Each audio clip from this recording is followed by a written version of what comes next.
If you're new here, my name is Chris. I'm a part-time content creator. I use Sony cameras and I specialize in making wedding films. I do small corporate gigs, real estate content, both photo and video, and I make promo videos for martial arts gyms as well. And of course, YouTube, which is why you are here. So if you're interested in any of that stuff, maybe click the subscribe button down below, because that's what you're going to be getting. Today we're going to be talking about the A7S III and my initial impressions after using it pretty heavily yesterday. Before I had the A7S III, I had the A7 III. That's now my B camera. So if I'm talking about comparisons today, I'm comparing the A7 III and the A7S III. If you have this now, the A7S III, put a comment down below. Let me know what camera you came from, what you had before, because I'm interested. Right, let's get on with the video. So A7S III, I shot a wedding with this yesterday and I used this setup the entire day. The A7S III with the Sigma 24-70 f2.8, and this stayed on the camera the entire day. I did not change the lens at all. I was also using the Ronin S as my stabilizer, and I was using it with this Digital Photo Magic Ring 2, which is massive. We're gonna talk more about that at the end of the video today because it's an interesting piece of gear. Right, so in no particular order, let's just bash through these points that I've got here. Notes that I've made about this camera so far. So yesterday, wedding, it poured with rain the entire day. So I was a little bit skeptical. Whenever you have a new camera and you're taking it out for the first time, you don't really want to shoot in rain first. So literally dropped straight in the deep end with this and the camera got pretty wet, but I didn't have any issues with it. So the weather sealing is obviously pretty good on this. Here's a picture just so you can see how wet it got. But yeah, handled all that completely fine. The grip on this is the first thing I noticed when I picked up the camera for the first time, and it's chunky. Compared to the A7 III, it's more squared off, it's deeper, and it just feels a lot nicer in the hand. My favorite grip of all time is the EOS R, and this kind of reminds me of it. Just the way it feels in your hand. It's really hard to describe, but it feels much better than the A7 III, which I thought I really liked. But this now feels better. I am waiting on a bunch of things from small rig to arrive before I can build a proper cage, but I actually just threw on my L bracket from the A7 III, and although it doesn't really match the contours perfectly, it held up and it did pretty good for just a little bit of extra grip and to give me my Arca Swiss on the bottom there too. If we talk about how the camera actually handles, when you turn it on, you're gonna instantly notice that the on-off button just feels a lot more tactile. Like there's a solid click to it, which I really like. And all the buttons stick out a little bit further than they did on the A7 III. So all the buttons are actually a little bit more spongy, but that I think is because they stick out further, and they are a little bit loose, but again, I think it's because they stick out further. But overall, having buttons that you can just press a little bit easier because they stick out more is a nice thing. The shutter button has also been made bigger, and I really like that. It just, like the whole tip of your finger now pushes that button opposed to the A7 III. It was a little bit smaller, it wasn't bad. In hindsight, I really didn't think it was bad, but now when you use this, you're like, this is definitely a lot better. One thing I have noticed that I'm not a huge fan of straight away is I like the lock on the exposure compensation. It's a clicky lock. You click it, you can turn it, you click it again, it's locked.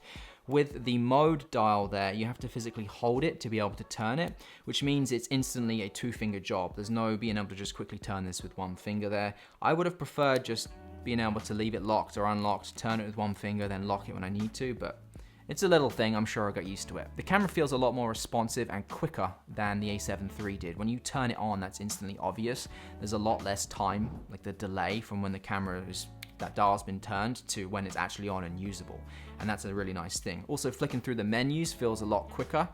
You just feel like the buttons are actually doing something quicker opposed to the A7 III. It was often like push a button and there's a split-second delay. So it's definitely noticeable, and those speed improvements are really welcome. Even something as simple as just going into playback video now is a lot quicker. It just plays quicker than the A7 III did before. I noticed that it was getting really slow, and I don't know if it's just because I had it for a long time, but it would be sometimes click it to play and then it starts playing after like 2 seconds. Definitely quicker on this. As we all know, with the A7 III, I was not a huge fan of the screen. Happy to say this has been improved massively. We now have, I think, nearly double the resolution in terms of the screen resolution, and the EVF and the screen match.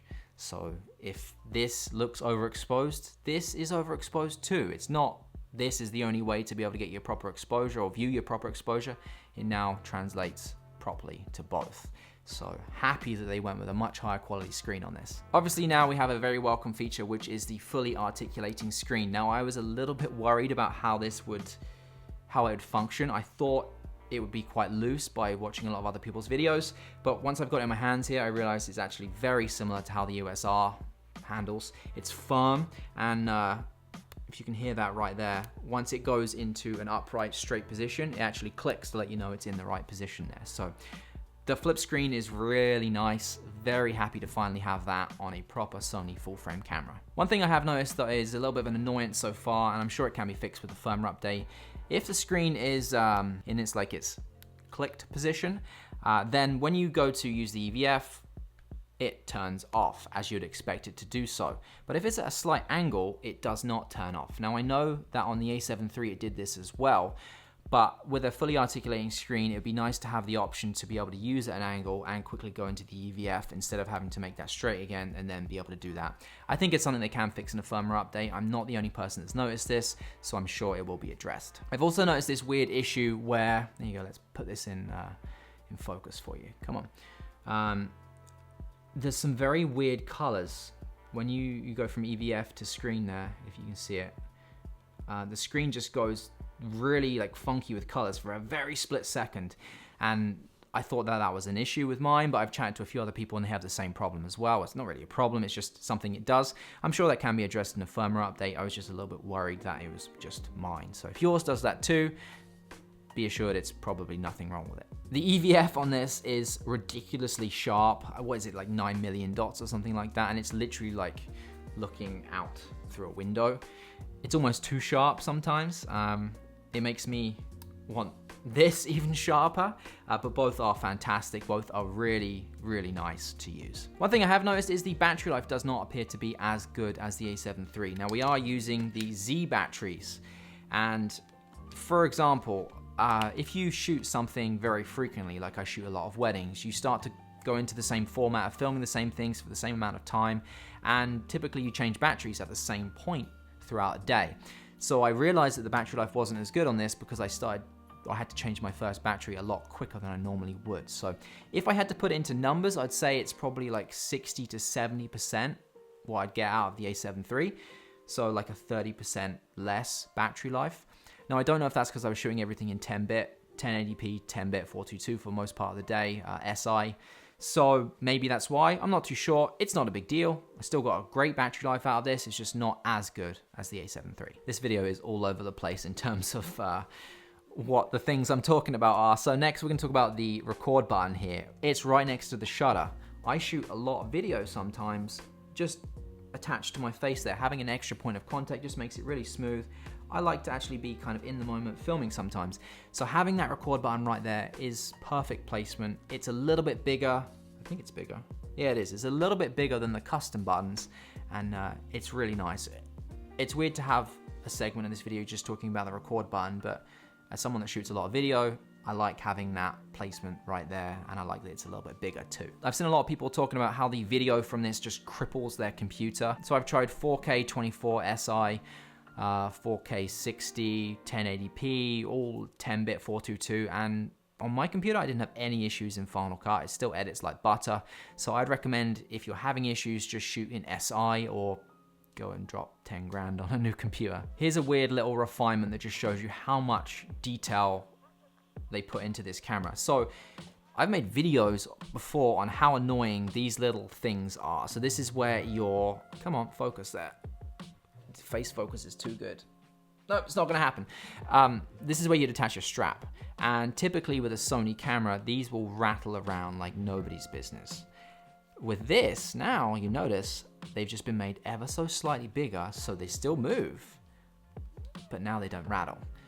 Really nice refinement. I love to see that Sony is listening to just the tiniest little details, and they've put it into practice. The new menu system is fantastic. All being touchscreen, works like a dream, just as responsive as your iPhone is. Very similar to how the Canon EOS R felt and the RF systems felt for going through the menus. Touchscreen is just a lot easier to go through menus. It's nice that you can also use your D-pad there, or your joystick, and you can also use this as well. But just having touchscreen there is really, really good. And I like the new menu layout. It seems pretty straightforward. I went through for a good 2 hours just trying to figure out where things were. I still haven't figured out where the format card is though. If you know, let me know. But yeah, overall the menus are a really, really welcome change. I hope to see in every Sony camera moving forward this same structure, because it works. It's just easier. There's no labyrinth of menus anymore. It's where you think something should be, it's there. When I first got this, I went through the menus for like 2 hours just to accustom myself, set up all my custom settings and everything like that. Probably gonna do a video on that as well, because I know a lot of you will ask. But I will say that it got very warm to the touch, didn't overheat, didn't show any signs of overheating. It didn't have the little symbol on there showing it was starting to get warm, but it did get warm to the touch when I was going through the menus for like 2 hours. But I would have expected that because the screen is set to full brightness and I was playing with it non-stop for like 2 hours. One thing I really like is the autofocus transition speed. I've actually put it into my quick menus. It goes from 1 to 7, and you can control how quickly it racks focus. So if you use the touch screen to go from the background being in focus to a foreground subject, you can control that speed. It's something that is really useful. Sometimes you want things to be quick, sometimes you want things to be a lot slower. So it's really nice to have the ability to do that. And with Sony's tracking and their autofocus speed, it's the perfect, literally the perfect autofocus system now. Again, I say that with 100% certainty. Flap doors are amazing. They are actual doors that stay open, and I love that. There's no more weird plastic flappy things when you got a cable plugged in there. It's been perfectly executed. Really like those. I will say the memory card door is a little strange, that you have to pull down and then back. It feels not right. I'm sure I'll get used to it. It feels like it maybe should have been pulled down this way instead of across and then down, but I'm sure that's just to stop it from accidentally being opened. Just something I'll get used to, but when you first use it, it feels very foreign. Right, I think that's it. That's my initial impressions on the A7S III. I can't call this a review in any way, shape or form because I need like a month with this before I can properly review it. I need to put it through its paces, figure out any other issues, see how everything is, test everything, and yeah. This is just my initial impressions. Stay tuned, I'm sure more will be coming. Otherwise, I appreciate you watching today. Take care, I'll see you in the next one. I just realized I forgot to talk about this magic ring. So let's talk about that for a second. So this is what I was trying out yesterday with the Ronin S on here. Let me go ahead and pop the camera on here and we'll show you how it works. All right, let's move this chair back so we can show you. So this is the Magic Ring 2. From Digital Foto, Foto with an F. Now, it's a big frame that comes disassembled and then you put it together, and obviously it's for mounting your gimbal. Now you can mount it upside down if you wanted to, so it hangs from the top there. You just would have this on reverse. These legs can be put on the other side. These handles come attached to it. They're completely adjustable, so if you'd rather have them angled out, you can have them angled out. If you'd rather have them more angled in, you can adjust this and they can move in too. I just kind of like it the way it is right now. And then you can obviously mount a bunch of things to it. I had my Insta360 1R on this for some BTS.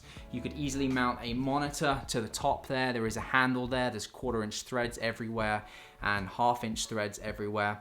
And another nice thing about this, on the bottom, I don't know if you can see that there, that is actually a V-mount plate for a battery. And the nice thing about this is the power runs all the way through to the top here. And if you can see just there, you have DTAP ports, 4 of them. Come on, focus. There we go. So you got 1, 2, and then on the other side, another 2 as well. So if you want to power your accessories, lights, mics, monitors, whatever you want, battery goes on the bottom, power comes all the way through, and then you can put things on the top and power them there. So yeah, so this is the Magic Ring 2, and I like how you just have a little bit more control with 2 hands. It's huge. You're definitely gonna not want to use it in a little tiny environment. It might be a bit too big for real estate, but just having the extra stability is really nice. Having the power for DTAP at the top there is really useful. So if you're interested, I'll pop a link down below. It definitely has a time and a place where you'd want to use this, but it's solid. Like, it feels really well built. And I'm impressed with it for the price that they charge. So legs on the bottom are obviously a nice touch because now you can just let go of it and it's on the floor there. Handle on the top as well. Handle comes with it. Everything you're seeing here, other than the clamp and the magic arm here, comes with this. It all comes together in a box with a carrying case, and then on the bottom there it mounts with an Arca Swiss. You can just pop that out. So you put an Arca Swiss on the bottom of your gimbal and you're good to go. So Magic Ring 2. That's that. All right, now I'm going. See you later.